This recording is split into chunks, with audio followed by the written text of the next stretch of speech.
오늘은 12월 20일 대림 제4주일입니다.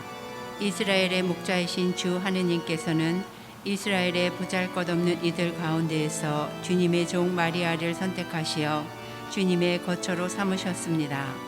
말씀이 사람이 되시어 보여주신 순종과 섬김을 우리도 배워 언제나 주님의 뜻을 충실히 따릅시다. 주님께서 이루신 구원을 마리아와 함께 기뻐하며 영원한 찬미의 노래를 부릅시다.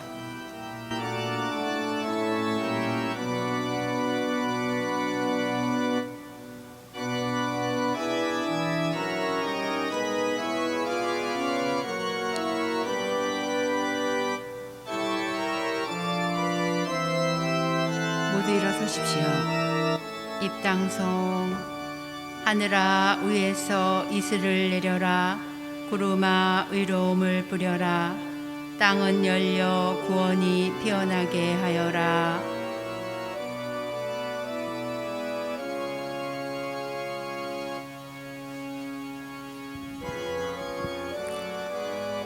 성부와 성자와 성령의 이름으로 아멘.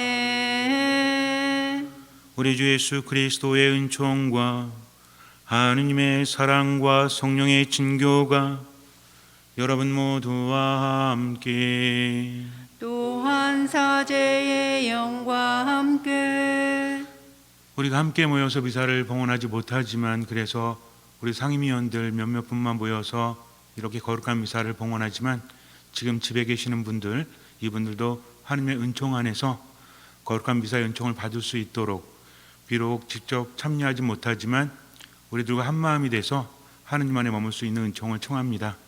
또한 코로나 시가 빨리 끝나서 우리 신자들이 모두 함께 모여서 하느님 안에서 행복을 누릴 수 있도록 다음 주면 성탄이죠. 이런 성탄이 올 줄은 아마 상상도 하지 못했을 것입니다. 연초만 해도 여름이면 끝나겠지, 가을이면 끝나겠지 이렇게 생각을 했는데 우리의 생각을 뛰어넘어서 계속 이 암담한 상태는 지속되고 있습니다. 마음이 무너지지 않도록 하느님 안에 머무는 감각을 잃지 않도록 참된 신앙이 무엇인지 깨달을 수 있도록 이 어려운 시기에 은총이 가득할 수 있도록 하느님께 청하면서 이 거룩한 미사를 봉헌하겠습니다. 또한 진정한 믿음이 무엇인지를 우리는 믿음이 있다라고 생각하지만 믿음이 정말 무엇인지를 마음과 영으로 깨달을 수 있도록 믿음이라는 것은 아주 단순하죠. 하느님께서 함께 하심을 믿고 그분의 말씀을 듣고 그분의 말씀대로 지금을 살아가는 것입니다. 아무리 힘들고 괴로워도 하느님께서 무엇을 바라시는지 그것을 듣는 마음으로 내 삶 안에서 실천하지 않으면 그것은 참된 믿음이라고 할 수 없죠. 우리 그리고 집에 계신 모든 우리 본당의 가족들 또 모든 천주교 신자들이 하느님을 믿는 모든 사람들이 믿음이 무엇인지를 진정 깨달을 수 있는 은총을 청하면서 이 거룩한 미사 봉헌하도록 하겠습니다. 형제 자매 여러분, 구원의 신비를 합당하게 거행하기 위하여 우리 죄를 반성합시다.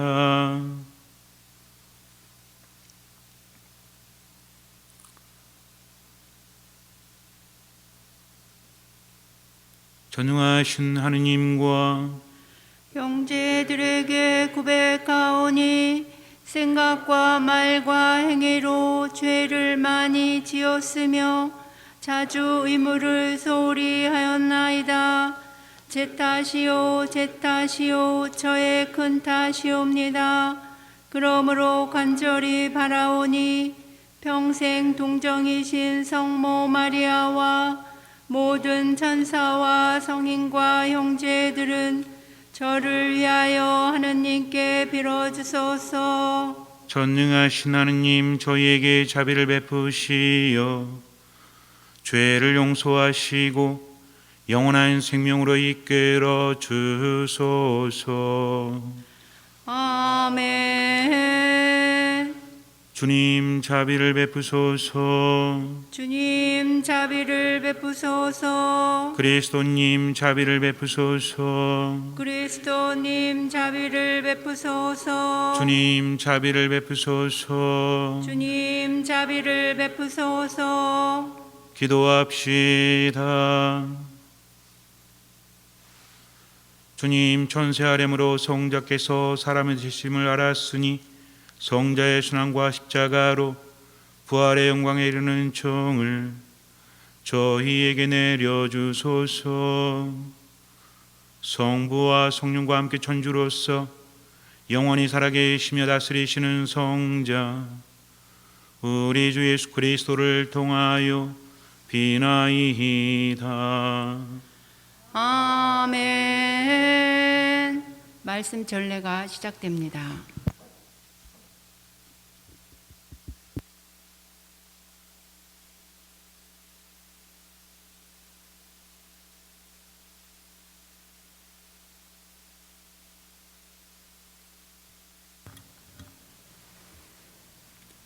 사무엘기 학원의 말씀입니다.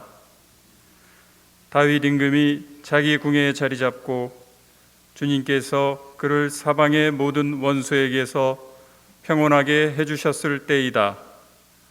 임금이 나탄 예언자에게 말하였다.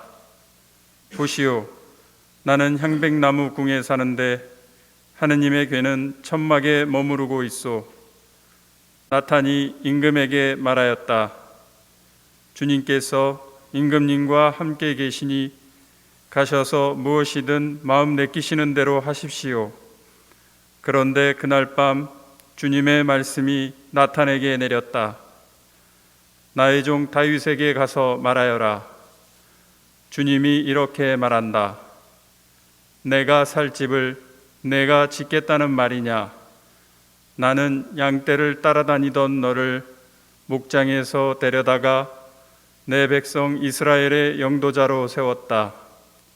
또한 내가 어디를 가든지 너와 함께 있으면서 모든 원수를 내 앞에서 물리쳤다. 나는 너의 이름을 세상 위인들의 이름처럼 위대하게 만들어 주었다. 나는 내 백성 이스라엘을 위하여 한 곳을 정하고 그곳에 그들을 심어 그들이 제자리에서 살게 하겠다. 그러면 이스라엘은 더 이상 불안해하지 않아도 되고 다시는 전처럼 불의한 자들이 그들을 괴롭히지 않을 것이다. 곧 내가 나의 백성 이스라엘에게 판관을 임명하던 때부터 해온 것처럼 나는 너를 모든 원수에게서 평온하게 해주겠다. 더 나아가 주님이 너에게 한 집안을 일으켜 주리라고 선언한다.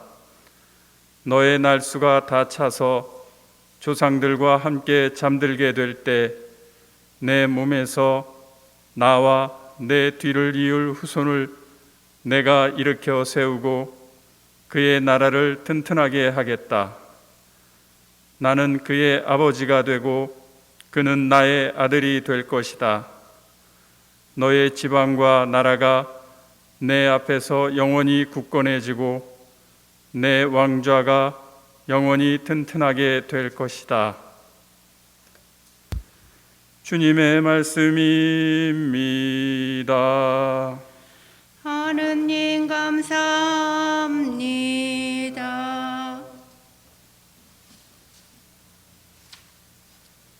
주님 당신 자애를 영원히 노래하오리다.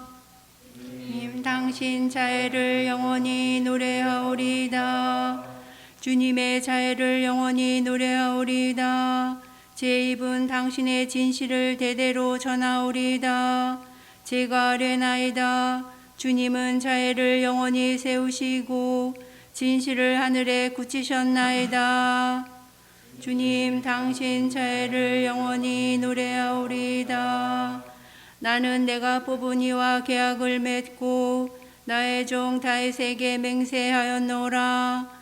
영원토록 내 후손을 굳건히 하고 대대로 이어갈 내 왕자를 세우노라. 주님 당신 자애를 영원히 노래하오리다. 그는 나를 부르리라. 당신은 저의 아버지, 저의 하느님, 제 구원의 바위. 영원토록 그에게 내 자애를 베풀리니 그와 맺은 내 계약 변함이 없으리라. 주님 당신 저희를 영원히 노래하오리이다. 사도 바울의 로마서 말씀입니다. 형제 여러분, 하느님은 내가 전하는 복음으로 곧 예수 그리스도의 복음 선포로 또 오랜 세월 감추어 두셨던 신비의 계시로 여러분의 힘을 북돋아 주실 능력이 있는 분이십니다. 이제는 모습을 드러낸 이 신비가 모든 민족들을 믿음의 순종으로 이끌도록 영원하신 하느님의 명령에 따라 예언자들의 글을 통하여 알려지게 되었습니다. 홀로 지혜로우신 하느님께 예수 그리스도를 통하여 영원토록 영광이 있기를 빕니다. 아멘. 주님의 말씀입니다. 하느님 감사합니다. 할렐루야. 보소서, 저는 주님의 종입니다. 말씀하신 대로 저에게 이루어지기를 바랍니다. 할렐루야. 주님께서 여러분과 함께 루카가 전한 거룩한 복음입니다.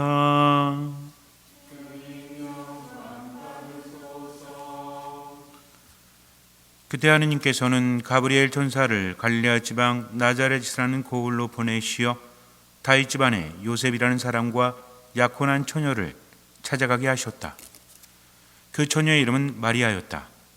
천사가 마리아의 집으로 들어가 말하였다. 은총이 가득하니여 기뻐하여라. 주님께서 너와 함께 계시다. 이 말에 마리아는 몹시 놀랐다. 그리고 이 인사말이 무슨 뜻인가 하고 곰곰이 생각하였다. 천사가 다시 마리아에게 말하였다. 두려워하지 마라, 마리아야. 너는 하느님의 총애를 받았다. 보라, 이제 내가 잉태하여 아들을 낳을 터이니 그 이름을 예수라 하여라. 그분께서는 큰 인물이 되시고 지극히 높으신 분의 아드님이라 불리실 것이다. 주 하느님께서 그분의 조상 다윗의 왕좌를 그분께 주시어 그분께서 야곱 집안을 영원히 다스리시리니 그분의 나라는 끝이 없을 것이다. 마리아가 천사에게 저는 남자를 알지 못하는데 어떻게 그런 일이 있을 수 있겠습니까? 하고 말하자 천사가 마리아에게 대답하였다. 성령께서 너에게 내려오시고 지극히 높으신 분의 힘이 너를 덮을 것이다. 그러므로 태어날 아기는 거룩하신 분 하느님의 아드님이라고 불릴 것이다. 내 친속 엘리사벳을 보아라. 그 늙은 나이에도 아들을 잉태하였다. 아이를 못 낳는 여자라고 불리던 그가 임신한 지 6달이 되었다. 하느님께는 불가능한 일이 없다. 마리아가 말하였다. 보십시오. 저는 주님의 종입니다. 말씀하신 대로 저에게 이루어지기를 바랍니다. 그러자 천사는 마리아에게서 떠나갔다. 주님의 말씀입니다. 그리스도님 찬미합니다.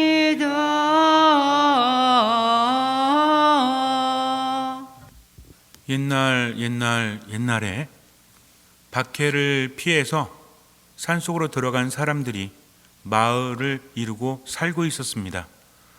워낙 깊은 산중이었기 때문에 외부 사람들과는 좀처럼 만날 수가 없었습니다. 그들은 먹고 살고자 농사를 지었지만 천수답, 즉 하늘에 맡긴 농사를 지으면서 살아갈 수밖에 없었습니다.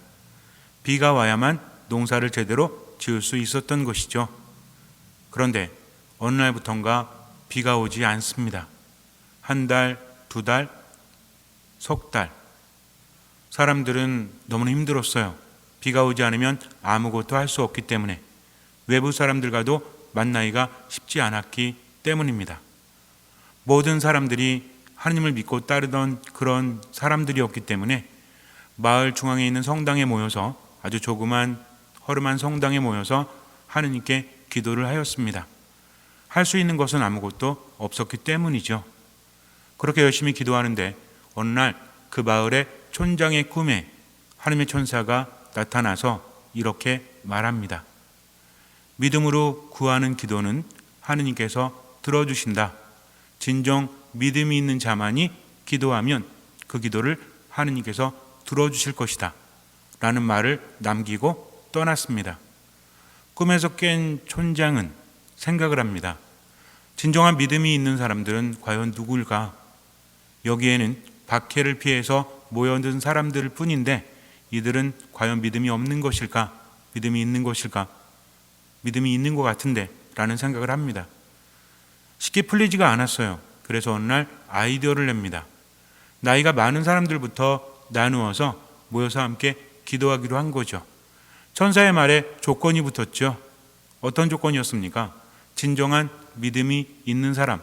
그래서 성당에는 많은 사람들이 한꺼번에 들어갈 수는 없었어요.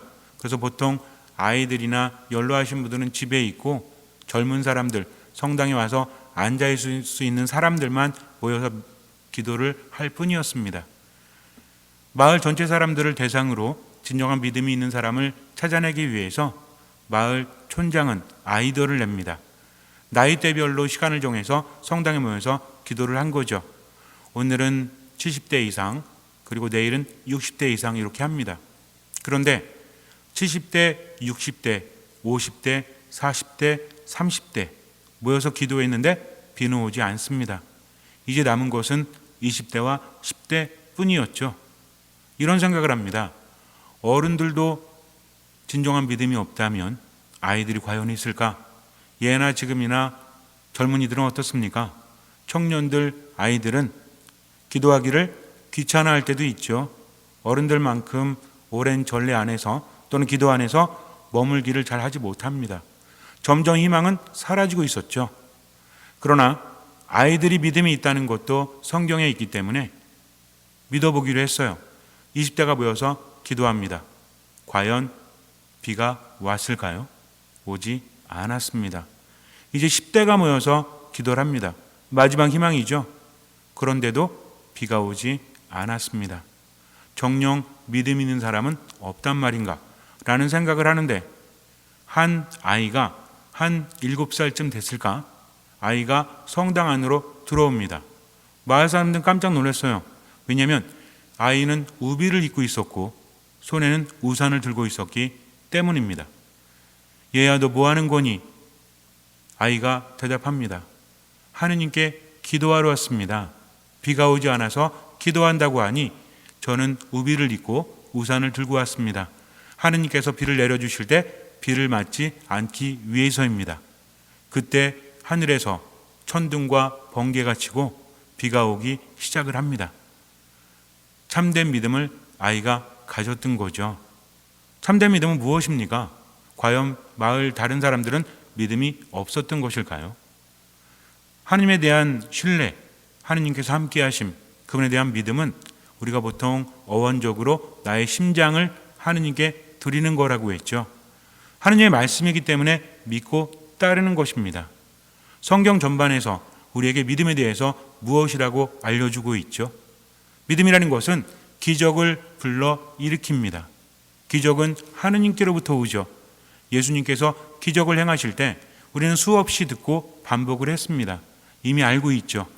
예수님께서 말씀하신 것은 너의 믿음이 너를 구원하였다. 즉 기적은 하느님께로부터 오지만 그것을 가능하게 하는 것은 믿음이라는 것입니다. 믿음이란 과연 무엇일까요? 이루어진다 하는 신념? 그게 믿음일까요?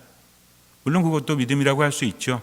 그러나 하느님께서 우리에게 요구하시는 믿음이 무엇인지를 우리가 잘 알아야 됩니다. 나는 믿음이 약해서 내가 하는 기도는 이루어지지 않아. 어떻게 해야 기도가 이루어지지? 내가 더 많은 선행을 베풀어야 되나? 자선을 베풀어야 되나? 아니면 100일 동안 기도해야 되나? 어떻게 해야 되지? 라는 막연한 생각을 합니다. 그러나 하느님께서는 막연하게 말씀하지 않으셨다는 거죠. 말씀을 깊이 영으로 묵상해 보면 믿음이 무엇인지 깨닫게 됩니다. 하느님께서 알려주시기 때문이죠. 기도원이라는 사람이 있습니다. 판관이죠. 판관기 6장 7장에 걸쳐서 우리에게 전해주고 있는데, 당시 이스라엘 사람들은 하느님께 죄를 짓습니다. 이스라엘 역사를 보면 어떤 죄를 짓죠? 그 죄는 다른 것이 아니라 하느님을 섬기지 않고 다른 신을 섬기죠. 바알과 아세라를 섬깁니다. 풍요의 신들이었기 때문에 어찌 보면 농사를 하면서 유목민족에서 정착민족으로 바뀌어가면서 농사를 시작하면서 다른 이민족들이 섬기던 신들을 섬길 수밖에 없었던 것이죠. 하느님을 섬기지 않는 것이 아니라 동시에 섬겼음을 우리는 잊지 말아야 됩니다. 이스라엘 백성들이 단순히 하느님을 그냥 배신했다? 이것이 아니라 어울려 살다 보니까 어쩔 수 없었던 거죠. 융업민족이었을 때는 어땠습니까? 오로지 하느님만 바라봤다는 거죠. 하느님을 따라서 그분과 함께 살아갔습니다. 그런데 이제 농사를 짓다 보니까 농사 기술도 배워야 되죠. 예전에 농사 기술이라는 것은 뭐하고 연관이 있었죠? 종교와 연관이 있을 수밖에 없었죠. 우리나라에서도 농사를 짓거나 또는 고기를 잡거나 이런 정착민들의 삶을 보면 뭐하고 연결이 되어 있죠? 제사라는 것이 있죠. 농사가 잘 되기 위해서 기우제를 지낸다든지 아니면 어떤 행위를 할 때 종교적인 의식이 포함이 됩니다. 우리도 그렇게 살고 있다는 거죠. 이스라엘 백성들도 마찬가지였어요. 하느님을 따르지만, 그분을 믿지만 살기 위해서는 어쩔 수 없지 않습니까? 라는 말을 하거나 그들은 핑계를 대었던 거죠. 핑계라고 하기에는 우리들의 삶도 어쩌면 그렇지 않겠습니까? 그러나 하느님은 이것을 그냥 내버려두지 않으십니다. 하느님의 징벌 방식은 뭐였죠?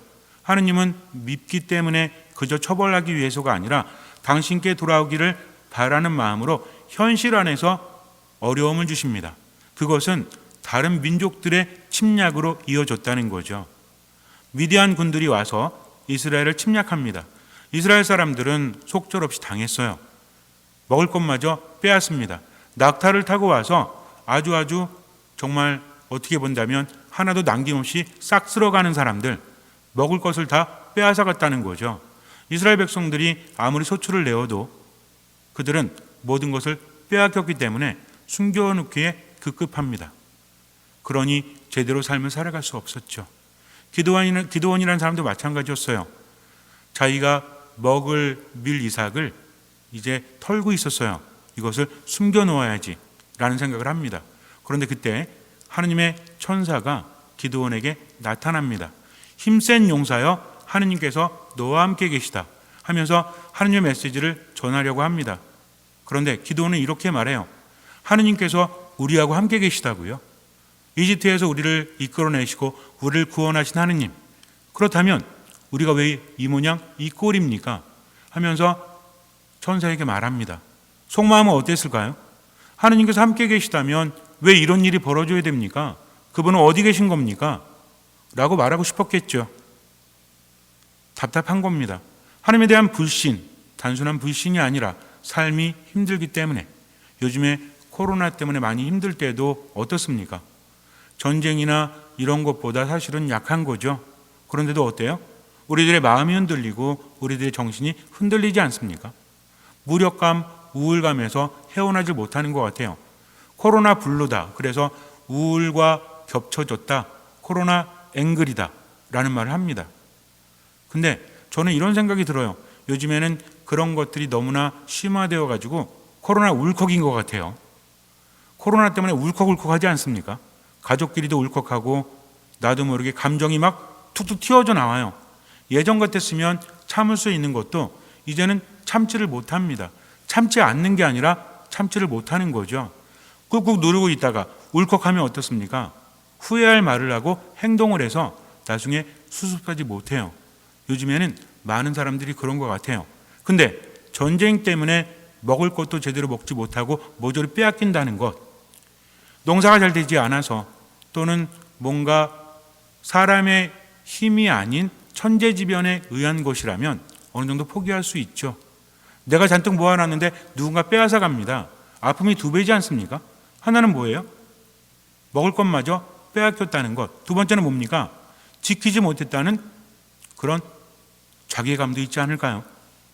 단순히 수해로 또는 천재지변으로 농사가 안 된 것이 아니라 분명히 농사는 잘 됐는데 소출을 거두었는데 누군가 빼앗아 간다는 것, 이것은 어떻습니까? 더 비참하게 만드는 거죠.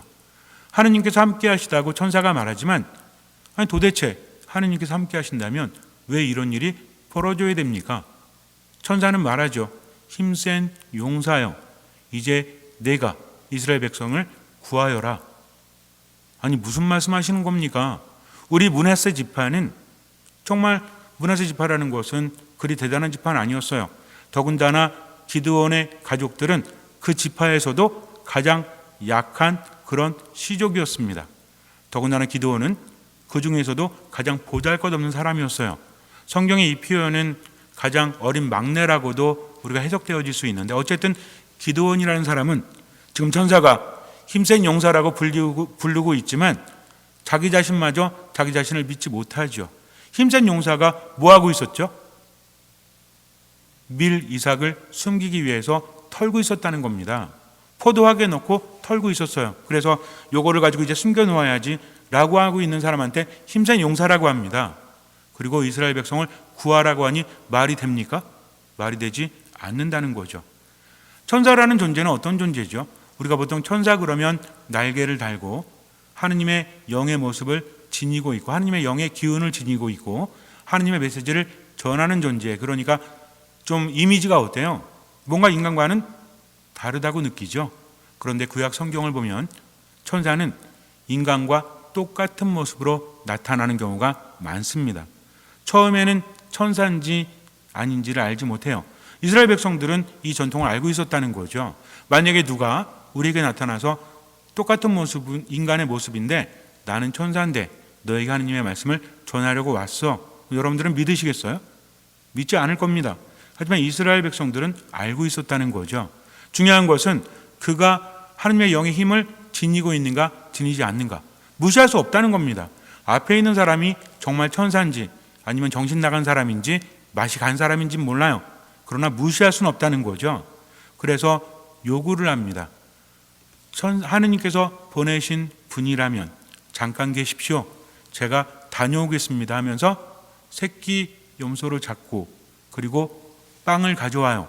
그리고 기적을 요구합니다. 당신이 정말 천사라면 나에게 보여주십시오. 내가 보고 있습니다. 라는 마음이었겠죠. 천사가 말합니다. 이 돌 위에 그것을 내려 놓아라 하면서 지팡이로 음식에 대요. 지팡이의 끝을 댑니다. 그랬더니 돌에서 불이 나와서 그것을 불살라 버립니다. 하느님께 번제물을 바칠 때 잘 아시겠지만 불이 그것을 사를 때 어떤 의미죠? 하느님께서 그것을 받아 주신다는 거죠. 그래서 고대인들에게 있어서 불로 사른다는 것은 불의 힘이라는 것은 하느님의 힘이에요. 모세가 하느님 만날 때도 떨기나무에 뭐가 붙었죠? 물이 붙었어요? 불이 붙습니다. 이것은 하느님의 현존을 나타낸다는 것이죠. 그때 기드온은 그 기적을 체험하고 하느님의 뜻을 받아들입니다. 그런데 천사가 말해요. 가서 바알의 제단을 허물고 너의 아버지의 바알의 제단을 허물고 아세라 목상에 목을 쳐서 번제물로 바쳐라 라고 말합니다. 그랬더니 기드온이 알겠다고 했는데 막상 하고자 하니까 겁이 납니다. 그래서 밤에 아무도 보지 않을 때 바알상과 바알의 제단과 아세라상을 이제 작사를 내는 거죠. 그랬더니 그 다음날 난리가 났습니다. 사람들이 아니 이거 어디 간 거야? 왜 이런 일이 벌어졌지? 하면서 누가 그랬는지 나중에 봤더니 기드온이 그런 것을 알게 됩니다. 그래서 기드온 아버지에게 가서 이런 일이 일어났으니 아들을 내어놓으시오. 처벌해야 됩니다. 그랬더니 그 아버지가 말을 해요. 만약에 바알이 정말 신이라면 즉 지금 자기 아들 기드온이 바알의 제단을 허물었죠. 아세라의 목을 쳐버리지 않았습니까? 당신들이 그를 변호하기라도 할 작정이요. 구원하기라도 할 작정이요. 바알이 만약에 신이라면 그가 알아서 하지 않겠습니까? 그러니까 그가 대적하게 내버려 두시오. 그렇지 않으면 여러분들은 죽을 겁니다 하면서 하느님의 이름을 내세웁니다. 그랬더니 사람들이 가만히 있죠. 이제 기드온은 아주 유명한 사람이 돼요. 제가 요약해서 말씀을 드리지만 나중에 판관기 6장과 7장 한번 묵상해 보세요. 기드온이 사람들을 모읍니다. 그리고 나서 이제 하나님의 뜻대로 움직이려고 하는데 아직도 뭔가가 필요해요. 참 이상해요. 그죠? 한번 기적이 일어나면 그에 대한 믿음이 있어야 되는데 인간의 마음은 나약해서 지속적인 것을 요구하지 않습니까? 뭔가 표징을 요구한다는 거죠. 만약에 하느님께서 여러분에게 한 번 기적을 보여주신다면 여러분들은 무조건 하느님을 믿으시겠습니까? 여러분들은 믿으시죠. 믿음이 있으시니까. 그런데 살다 보면 정말 그래요. 때로는 우리가 이런 마음을 갖죠. 하느님을 느끼지 않습니까? 별것 아닌 것에도 큰 기적을 체험합니다. 내 마음이 바뀌는 걸 느껴요. 뭔가 작은 것 안에서 하느님을 느끼니까 어떤 말을 하죠? 하느님 감사합니다. 어떤 힘든 일이 있어도 당신께 의지하면서 살겠습니다. 그러니 저와 함께 하십시오. 이제는 웃고요. 이제는 찡그리지 않고 불평하지 않고 감사하면서 살게요. 라고 하는데 며칠 갑니까? 이틀? 3일? 꽤 오래 가는 거죠. 아침에 그런 생각하고 저녁에 마음이 완전히 달라지지 않습니까? 뭐라고 말해요? 내 안에 또 다른 내가 있다라고 그렇게 말할 정도로 내 마음을 알지 못해요. 인간의 마음은 흔들리는 갈대와 같아요. 여자만 그런 게 아니라 남자도 그래요. 마음을 먹어도 어떤 일이 생기면 영향을 받는다는 거죠.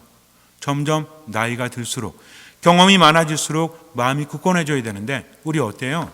저만 그런가요?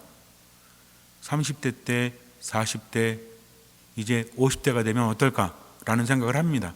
여기에는 50대도 넘으신 분도 계시고 60 넘으신 분도 계시죠? 예전보다 마음이 단단해졌습니까? 아니면 내 마음 나도 모르게 자꾸만 더 흔들립니까? 대답하지 마세요. 인간의 경험이라는 것은 어른이 된다는 것은 때로는 굳건해지기도 하지만 많은 경우에 오히려 약해지기도 하는 것 같아요. 기드온도 마찬가지였습니다. 분명히 믿고 싶은데 믿을 수가 없는 거죠. 우리 가요 가사도 그런 거 있었죠? 있죠? 심수봉 노래인가? 따르고 싶었지만 그럴 수 이건가? 어쨌든 뭐 믿고 싶은데 안 될 때가 있습니다. 이것은 하느님과의 관계뿐만이 아니에요. 사랑하는 사람도 마찬가지입니다. 나는 너를 믿고 싶어. 그리고 나는 너를 의지하고 싶어. 근데 이게 안 돼요. 내 자신도 마찬가지입니다. 기드온도 그랬을 거예요. 그래서 표징을 또 요구하죠. 제가 타작마당에 양털 뭉치를 놓을 테니까 이것만 적게 하시고 마당은 젖지 않게 해주십시오. 하나님의 기적을 보여주십시오. 라고 말합니다. 아침에 나가봤어요. 비가 내렸습니다. 그런데 양털만 적셔 있었고 마당은 적셔지지 않았어요. 여기서 끝내야 되는데 확실하게 쐐기를 박습니다. 한 번만 노여하지 마십시오. 한 번만 더. 그러면서 뭐라고 하죠? 이번에는 거꾸로 마당만 적게 하시고 양털은 마르게 해주십시오. 라고 하나님께 청합니다. 그랬더니 그것도 들어주십니다. 그제야 확신을 갖죠. 그래서 사람들을 모읍니다. 한 3만 2천 명 정도 모였어요. 이제는 미디안 군사들과 우리가 싸울 수 있겠구나. 진영을 칩니다. 그런데 하느님께서 요구를 하십니다. 자, 이제 겁을 내는 사람들은 돌려보내도록 해라. 그래서 2만 2천 명이 돌아가고 1만 명 정도가 남아요. 그 중에서도 하느님께서는 더 빼라고 하십니다. 왜냐하면 그들이 만약에 미디안군과 싸워서 이기면, 물론 미디안군은 엄청나게 더 많습니다. 그런데도 1만 명이 되는 군사로서 이기게 되면 자기들의 힘으로 이겼다라고 자만할까 봐 그 중에서 더 빼라고 합니다. 그리고 개울가에서 물을 먹이라고 그래요. 그럼 사람들이 먹는 스타일이 다르죠. 그 중에서 개처럼 먹는 사람들과 그렇지 않은 사람을 나누라고 합니다. 그랬더니 물을 마시는데 어떤 병사들은 개처럼 이렇게 손에 받아가도 혀로 핥아 먹습니다. 어떤 병사들은 무릎을 꿇고 그 개울물을 마셔요. 그런데 공교롭게도 300명이 개처럼 마셨고 나머지는 그러지 않았습니다. 주님께서는 요구를 하십니다. 300명만 써라. 나머지는 전쟁에 나가지 마라. 라고 말씀하십니다. 왜냐하면 중요한 건 사람의 힘으로 이긴 것이 아니라 하느님께서 함께 하시고 그분의 힘으로 이겼다는 것을 알아야만 믿음이 더 오래 갈 수 있고, 그런 믿음이 기적을 만들기 때문에 그래요. 더군다나 이 300명도 직접 싸우질 않습니다. 단지 항아리 있죠. 항아리에다 횃불을 넣고 나팔을 불면서 이제 기드온이 시작을 하면 단지를 깨면서 나팔을 불면서 외치라고 합니다. 그랬더니 그렇게 합니다. 밤에 이제 야심할 때 딱 가서 그렇게 해요. 근데 그 전에 이제 미디안 군사들이 이야기를 하는데 어떤 사람이 꿈을 꿉니다. 자기들의 천막에 뭐 빵이 굴러와가지고 거기에 이제 천막을 쳤는데 모든 것들이 거꾸로 뒤집혔다. 이제 우리를 기드온 손에 하느님께서 붙이시려고 하나보다 라는 꿈을 꾸고 그 소문이 퍼집니다. 불안해지는 거죠. 이것이 하느님의 방식이에요. 인간이 일을 하는 것이 아니라 하느님께서 알아서 하신다는 겁니다. 마음을 흐트려 놓으십니다. 이 사람들이 나팔을 불면서 단지를 깨니까 밤에 깜짝 놀라가지고 서로 깨가지고 서로를 공격합니다. 그리고 도망가면서 우왕좌왕돼요. 끝까지 추적을 하죠. 그래서 이스라엘군이 승리를 합니다. 어떤 생각을 하십니까? 하느님의 방식은 인간의 방식과 다르다는 거죠. 300명을 내세운 것은 300만의 힘으로 이길 수 있다는 것이 아니라 누가 함께 하셨기 때문에 하느님께서 함께 하셨기 때문입니다. 어떤 분들은 이렇게 말할지 몰라요. 예전에 300이라는 영화가 있었죠. 뭐였죠? 300이라는 영화가 용사들 그 있잖아요. 스파르타. 그래서 정말 그 사람들이 300이 정말 대단했을 거다? 그렇지 않습니다. 뭐 스파르타 병사들도 300이었지만 이 사람들도 나중엔 지지 않습니까? 이스라엘 병사들은 그보다 더 못났다는 거죠.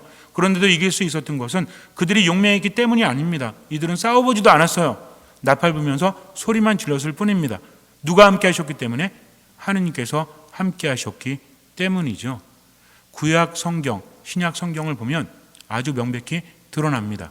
예언자들이 꾸준히 이야기했던 것은 하느님께서 함께 하신다. 힘센 용사요. 하느님께서 함께 하신다. 기드온이 대단했기 때문이 아니라 그는 왜 힘센 용사였죠? 사실은 겁쟁이에 불과했죠. 그러나 왜 힘센 용사라고 불리울 수 있죠? 하느님께서 함께 하시기 때문입니다. 이제 신약이 되면 예수님께서 세상에 오십니다. 그분은 하느님이셨죠.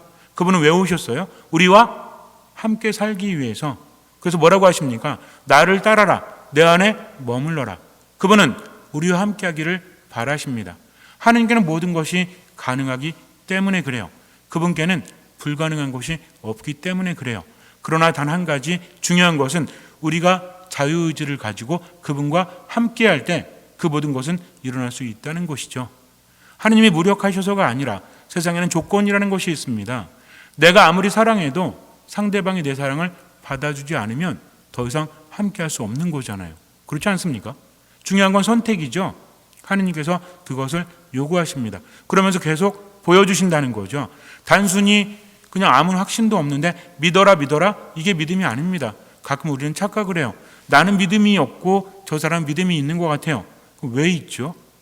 성인들의 이야기를 들으면서 나도 성인처럼 믿음을 가졌으면 좋겠다 라고 말합니다. 이거는 뭐하고 비슷한 건지 아세요? 나도 저 사람이랑 저런 사람이랑 사랑에 빠졌으면 좋겠어 라고 막연하게 생각하는 거죠. 누구와 누가 사랑에 빠지죠? 1번 잘생긴 사람과 이쁜 여자, 2번 돈 많은 남자와 이쁜 여자. 계속 얘가 이상한데 어쨌든 누가 사랑에 빠지죠? 너무 어려워요. 여러분들은 왜 사랑에 빠지고 왜 결혼하셨습니까? 그 사람을 만나서 그 사람과 함께 했기 때문이죠. 처음에는 이쁘고 잘생기고 이게 조건이 될 수 있죠. 지금도 그래요? 사귀면서 그래요? 모든 게 당연하게 되면 그건 중요하지 않죠. 중요한 건 뭡니까? 단순히 어떤 조건 때문에 결혼했어요?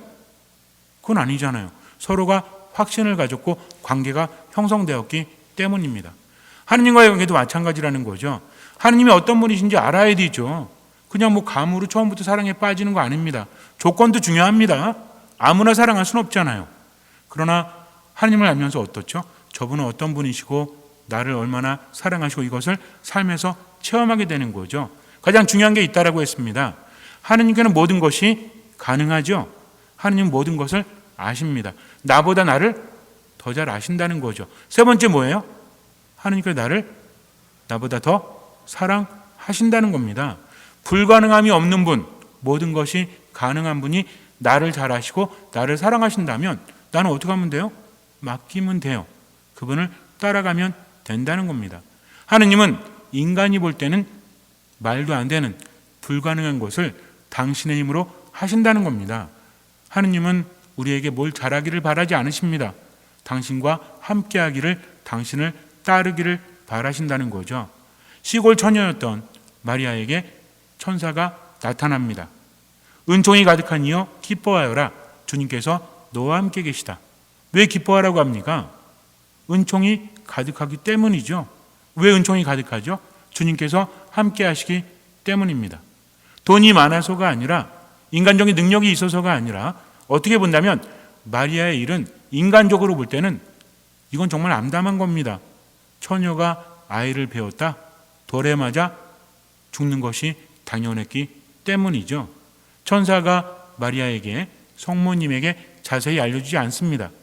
자, 이제부터 제 말을 잘 들으십시오. 앞으로 이러한 일이 벌어질 텐데, 저런 일이 벌어질 때 괜찮아요. 하느님께서 그때가 되면 알아서 해주실 것이고, 좀 힌트를 드릴게요 하면 정보를 줍니까? 그렇지 않다는 거죠. 인간은 언제 가장 힘듭니까? 여러 가지로 힘들 수 있지만 언제 가장 두렵고 불안하죠? 두렵고 불안한 사람은 행복하지 않죠? 언제 불안해요? 언제 두려워요? 우리 모든 사람들이 한 번쯤은 겪어봤겠죠? 시험 볼 때 기억나십니까? 뭐 어렸을 때나 언제 시험 볼 때, 뭐 공부 잘하거나 못하거나 이걸 이야기하는 게 아닙니다. 시험이 불안하죠? 누구나 두려울 거예요. 근데 왜 불안하죠? 시험이기 때문에? 모르기 때문이죠. 어떤 문제가 나올지 모르니까 불안한 거죠. 나올 줄 안다면 대비할 수 있지 않습니까? 도둑이 쳐들어온대요. 언제 올지 몰라요. 이게 불안한 겁니다. 몇 명이 올지 몰라요. 이게 불안한 겁니다. 코로나도 마찬가지입니다. 만약에 코로나가 한 2달 만에 끝났다면 두려울까요? 별로 안 두려웠을 거예요. 지금 가장 두려운 게 뭐죠? 지금 힘드니까? 그럴 수도 있습니다. 그런데 만약에 코로나가 12월 30일에 끝날 겁니다 라고 한다면 우리 두려워할까요? 그때까지 참으면 되지. 문제는 뭡니까? 왜 맨날 텔레비전 보면서 오늘은 확진자가 몇 명이지? 왜 신경 쓰죠? 언제 끝날지 모르기 때문이죠. 지금 힘든 것뿐만 아니라 언제까지 이렇게 힘들어야 되지? 라는 것에 대한 막연함 때문입니다. 즉 아무것도 알지 못한다는 것은 우리를 불안하게 만들어요. 성모님도 그랬습니다. 천사가 말하지만 인간적인 힘으로는 아무것도 할 수 없다는 거죠. 그러나 천사가 뭐라고 하죠? 위로하지 않습니다. 기뻐하라고 합니다. 성모님은요, 솔직히 말해요. 저는 남자를 알지 못하는데 어떻게 그런 일이 있을 수 있죠? 분명히 예수님의 탄생을 천사가 알렸습니다. 성모님은 그래요? 그럼 제가 받아들일게요 라고 하지 않아요. 그랬더니 천사가 뭐라고 하죠? 성령께서 너에게 내려오시고 지극히 높으신 분의 힘이 너를 덮을 것이다. 그러므로 태어날 아기는 거룩하신 분, 하느님의 아드님이라고 불릴 것이다. 내 친척 엘리사벳을 보아라. 그 늙은 나이에도 아들을 잉태하였다. 아이를 못 낳는 여자라고 불리던 그가 임신한 지 6달이 되었다. 하느님께는 불가능한 일이 없다라고 이야기합니다. 막연하게 그냥 믿어라가 아닙니다. 알려줄 것만 알려준다는 거죠. 성모님이 아니 어떻게 그런 일이 있을 수 있죠? 그랬더니 천사가 그냥 하느님 말씀이니까 아무 소리 하지 말고 따라. 이게 아니라 누구를 알려줬죠? 성모님이 가장 잘 알고 있는 엘리사벳에 대해서 알려줍니다. 말 끝난 거예요. 엘리사벳은 나이가 많았어요. 아이를 낳을 수 없습니다. 그런데 잉태했다는 사실을 성모님도 알고 있었다는 거죠. 이걸 천사가 알려줍니다. 우리도 마찬가지예요. 이렇게 힘든데, 이렇게 괴로운데 하느님 어디 계십니까? 천사는 말할 거예요. 하느님께서 너와 함께 계시다. 여태까지 지나온 삶을 봐라. 정말 하느님께서 아무것도 하지 않으셨다고 생각하느냐? 아니야. 네가 모를 뿐이야. 이렇게 말할 거예요. 우리들의 삶을 보면 그분의 은총이 분명히 있습니다. 하느님의 도우심이 있다는 거죠. 얼마만큼? 내가 믿을 수 있는 만큼 분명히 보여주셨다는 겁니다. 성모님이 그 이야기를 듣고 어떻게 하죠? 아, 그렇군요. 그러면 저도 함께 할게요. 자, 화이팅! 한번 가봅시다. 라고 말합니까? 그렇지 않아요. 보십시오. 저는 주님의 종입니다. 말씀하신 대로 저에게 이루어지기를 바랍니다. 라고 하십니다. 자신 없어요. 그러나 하느님께는 불가능이 없다는 것과 하느님께서 함께 하심을 저는 그저 믿을 뿐입니다. 그렇게 이루어지기를 바라고 저도 최선을 다하겠습니다. 나머지는 하느님께 맡깁니다. 이때 하느님께서 함께 하시고 그 길을 이끌어 주신다는 거죠. 요즘에 코로나 때문에 몸과 마음이 너무나 지쳐서 이런 생각을 합니다. 믿음이란 무엇일까? 많은 신자분들이 하느님께서 계시다면 왜 이렇게 힘들어야 됩니까? 라고 합니다. 그러나 하느님이 바라시는 건 단 한 가지죠. 모든 것이 가능한, 불가능함이 없는 하느님을 믿고 그분을 따르고 그분 안에 머무는 거죠. 하느님 나라는 똑똑하다는 사람들, 지혜롭다는 사람들에게는 감추어져 있죠. 마태복음 11장 25절에서 말하지 않습니까? 예수님께서 하느님께 말씀하십니다. 아버지 감사합니다.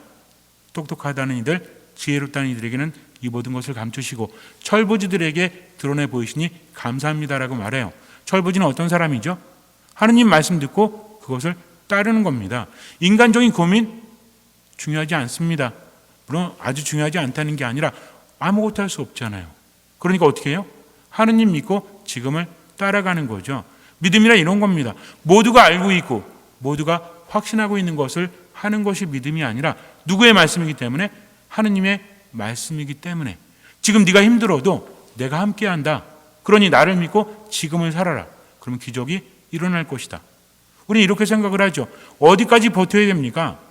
그래서 요즘에는 존버라는 말도 있죠. 존버가 뭐예요? 들어보셨어요? 좀비처럼 버텨라 이거래요. 좀비는 포기하지 않잖아요. 계속 달리지 않습니까?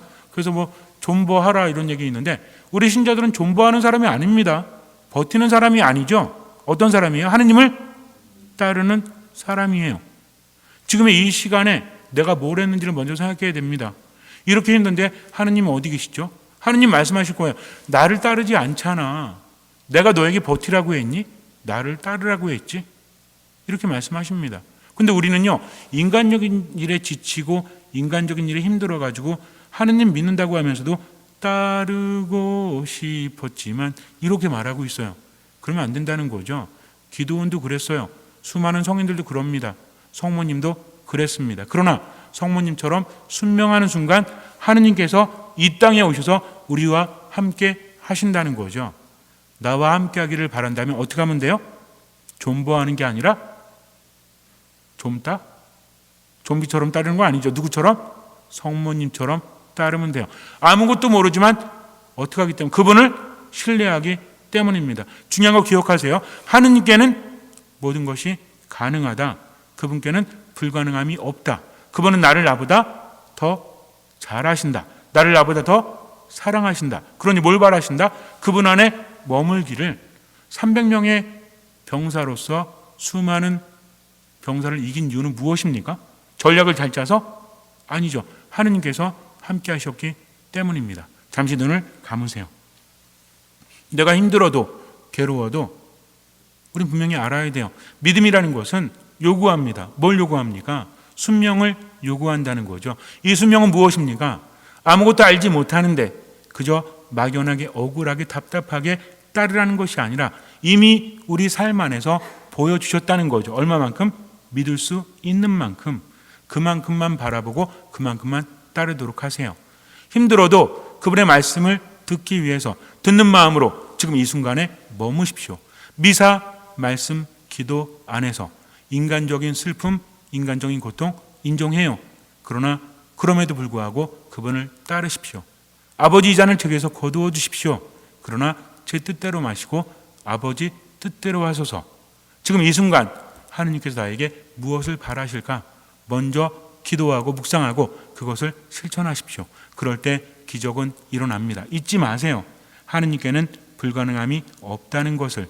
내가 그분의 말씀을 듣고 할 수 있는 만큼 최선을 다해서 실천할 때 하느님께서는 더 많은 기적을 일으키신다는 것을 믿으십시오. 그분 안에 머무십시오. 아무것도 판단하지 마십시오. 주님께서는 그 믿음을 보시고 우리 삶에 놀라운 기적을 일으켜 주실 것입니다. 아멘.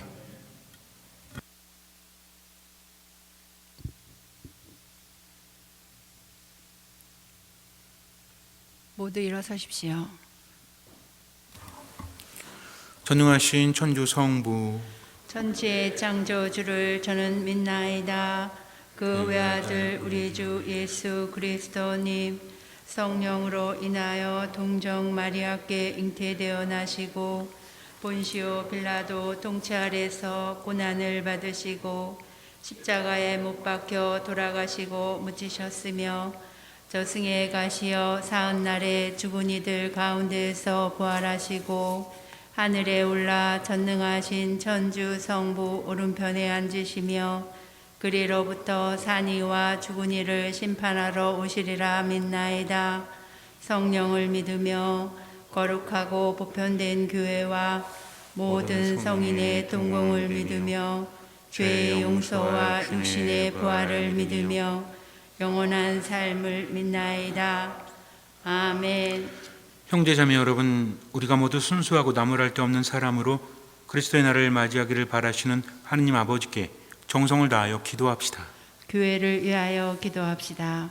구원자이신 주님, 구원의 기쁜 소식을 전하는 교회에 힘을 주시어 주님의 길을 마련한 세례자 요한처럼 회개의 세례를 힘차게 선포하게 하소서.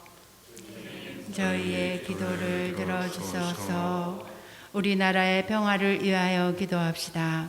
평화의 주님, 분단의 현실에서 여러 어려움을 겪고 있는 이 나라를 굽어보시어 진정한 평화는 용서와 화해로만 가능함을 깨닫고 평화 통일을 위하여 끊임없이 노력하게 하소서. 주님, 저희의 기도를 들어주소서. 굶주리는 이들을 위하여 기도합시다. 풍요의 주님, 굶주리는 이들을 보살펴 주시어 주님의 사랑으로 위로하시고 이웃들의 마음을 열게 하시어 정성을 나눌 수 있도록 이끌어 주소서. 주님, 저희의 기도를 들어주소서. 가정 공동체를 위하여 기도합시다. 사랑의 주님, 작은 교회인 가정 공동체를 살펴주시어 가족 구성원들이 서로 존중의 마음으로 대화하며 사랑과 행복이 넘치는 보금자리를 만들어가게 하소서. 참 평화의 신 주님, 주님의 평화로 저희를 지켜주시기를 바라는 자녀들의 간절한 바람을 들어주소서. 우리 주 그리스도를 통하여 비나이다. 아멘.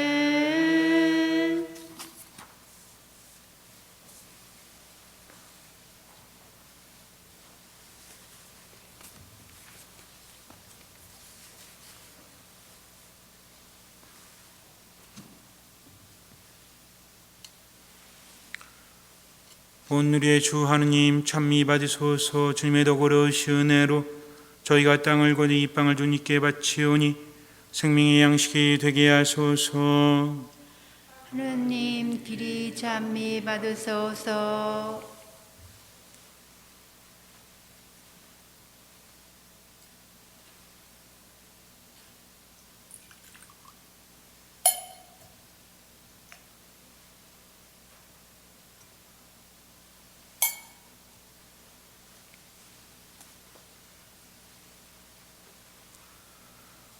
오늘의 주 하느님 찬미 받으소서. 주님의 덕으로시 은혜로 저희가 포도를 갖고 얻은 이 술을 주님께 바치오니 구원의 음료가 되게 하소서.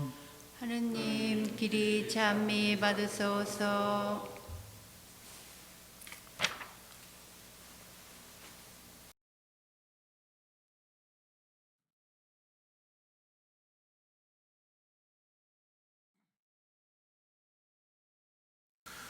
형제 자매 여러분, 우리가 바치는 이 제사를 전능하신 하느님 아버지께서 기꺼이 받아주시도록 기도합시다.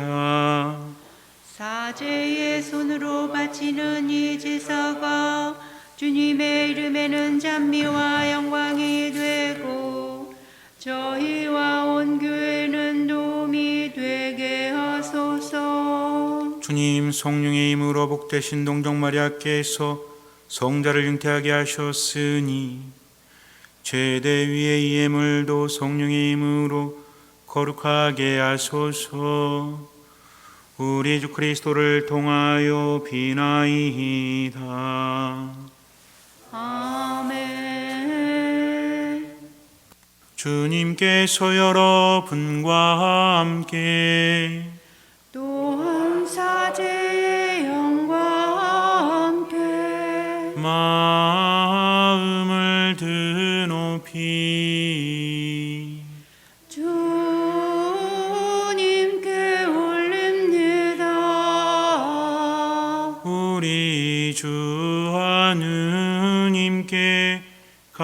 감사합시다.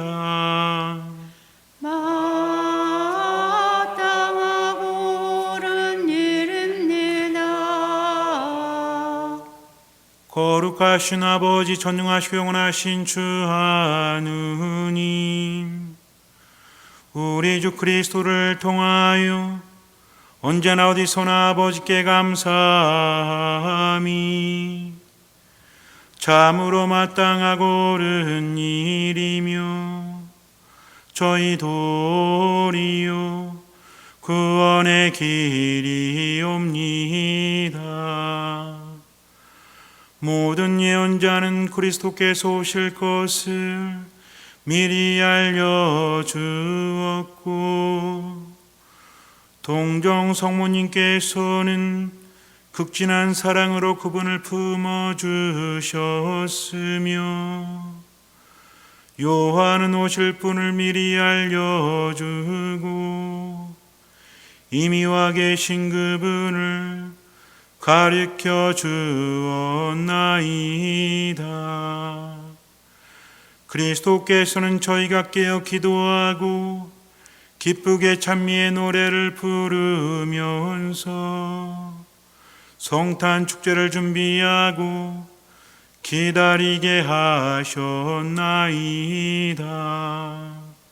그러므로 천사와 대천사와 작품 축품 천사와 하늘의 모든 군대와 함께 저희도 주님의 영광을 찬미하며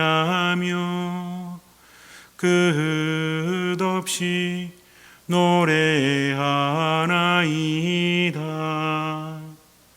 거룩하시도다, 거룩하시도다, 거룩하시도다. 온 우리의 주 하느님, 하늘과 땅에 가득 찬 그 영광, 높은 데서 솟았나. 주님의 이름으로 오시는 분 찬미 받으소서. 높은 데서 솟았나. 거룩하신 아버지, 아버지께서는 모든 거룩함의 셈이시옵니다. 간구하오니 성령의 힘으로 이 예물을 거룩하게 하시어 우리 주 예수 그리스도의 몸과 피가 되게 하소서. 스스로 원하신 순환이 다가오자 예수님께서는 빵을 들고 감사를 드리신 다음 쪼개어 제자들에게 주시며 말씀하셨나이다. 너희는 모두 이것을 받아 먹어라. 이는 너희를 위하여 내어줄 내 몸이다.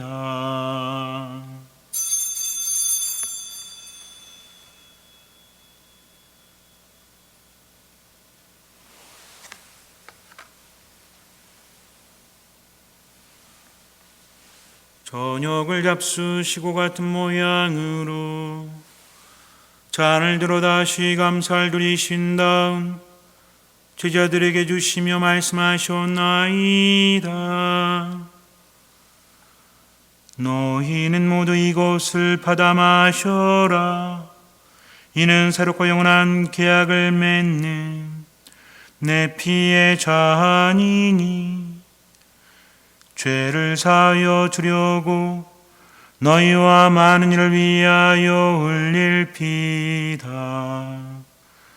너희는 나를 기억하여 이를 행하여라.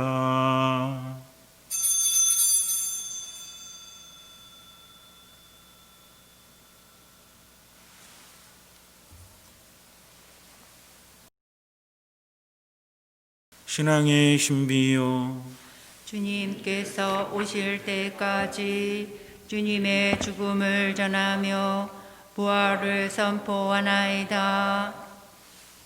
아버지, 저희는 그리스도의 죽음과 부활을 기념하며 생명의 빵과 구원의 잔을 봉헌하나이다. 또한 저희가 아버지 앞에 나와 봉사하게 하시니 감사하나이다. 간절히 청하오니 저희가 그리스도의 몸과 피를 받아 모시어 성령으로 모두 한 몸을 이루게 하소서. 주님, 온 세상에 널리 퍼져 있는 교회를 생각하시어 교황 프란치스코와 저희 중에 마티아와 리노와 요한과 모든 성직자와 더불어 사랑의 교회를 이루게 하소서. 부활의 희망 속에 고이 잠든 교우들과 세상을 떠난 다른 이들도 모두 생각하시어 그들이 주님의 빛난 얼굴을 배우게 하소서. 저희에게도 자비를 베푸시어 영원으로부터 주님의 사랑을 받는 하느님의 어머니 복되신 동정 마리아와 그 배필이신 성 요셉과 복된 사도들과 모든 성인과 함께 영원한 삶을 누리며 성자 예수 그리스도를 통하여 아버지를 찬양하게 하소서. 그리스도를 통하여 그리스도와 함께 그리스도 안에서 성령으로 하나 되어 전능하신 천주 성부 모든 영예와 영광을 영원히 받으소서. 아멘. 하느님의 자녀 되어 구세주의 분부대로 삼가래오니 하늘에 계신 우리 아버지의 이름이 거룩히 빛나시며 아버지의 나라가 오시며 아버지의 뜻이 하늘에서와 같이 땅에서도 이루어지소서. 오늘 저희에게 일용할 양식을 주시고 저희에게 잘못한 일을 저희가 용서하오니 저희 죄를 용서하시고 저희를 유혹에 빠지지 않게 하시고 악에서 구하소서. 주님, 저희를 모든 악에서 구하시고 한평생 평화롭게 하소서. 주님의 자비로 저희를 언제나 죄에서 구원하시고 모든 시련에서 보호하시어 복된 희망을 품고 구세주 예수 그리스도의 재림을 기다리게 하소서. 주님께 나라와 권능과 영광이 영원히 있나이다. 주 예수 그리스도님 일찍이 사도들에게 말씀하시기를 너희에게 평화를 두고 가며 내 평화를 주노라 하셨으니 저희 죄를 헤아리지 마시고 교회의 믿음을 보시어 주님의 뜻대로 교회를 평화롭게 하시고 하나 되게 하소서. 주님께서는 영원히 살아계시며 다스리시나이다.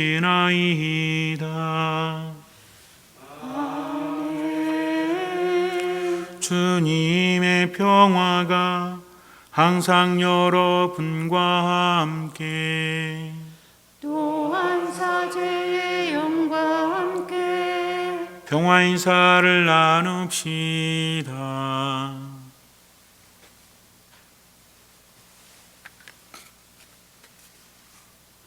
하느님의 어린 양, 세상의 죄를 없애시는 주님, 자비를 베푸소서.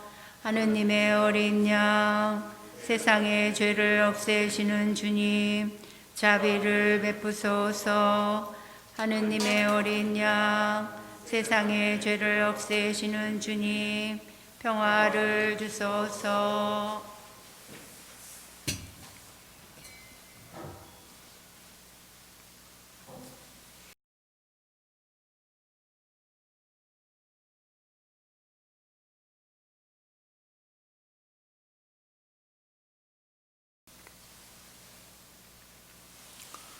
보라, 하느님의 어린 양, 세상의 죄를 없애시는 분이시니 이 성찬에 초대받은 이는 복되도다.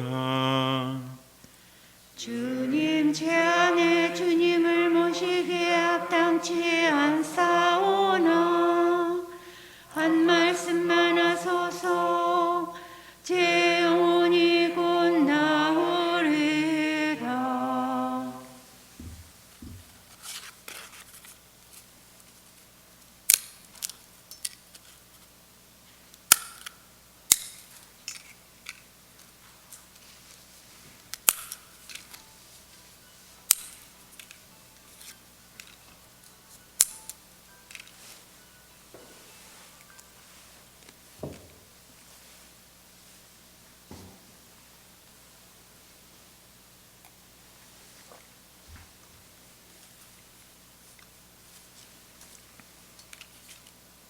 그리스도의 몸, 아멘. 영성체성 보라 동정녀가 잉태하여 아들을 낳으리니 그 이름을 임마누엘이라 하리라.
기도합시다. 전능하신 하느님, 영원한 구원의 보증인 성체를 받아 모시고 비오니 구원의 축제일이 다가어질수록 더욱 경건한 마음으로 주님 성탄의 신비를 합당하게 거행하도록 도와주소서. 성자께서는 영원히 살아계시며 다스리시나이다. 아멘. 주님께서 여러분과 함께 또한 사제의 영과 함께 전능하신 천주 성부와 성자와 성령께서는 여기 모인 모든 이에게 강복하소서.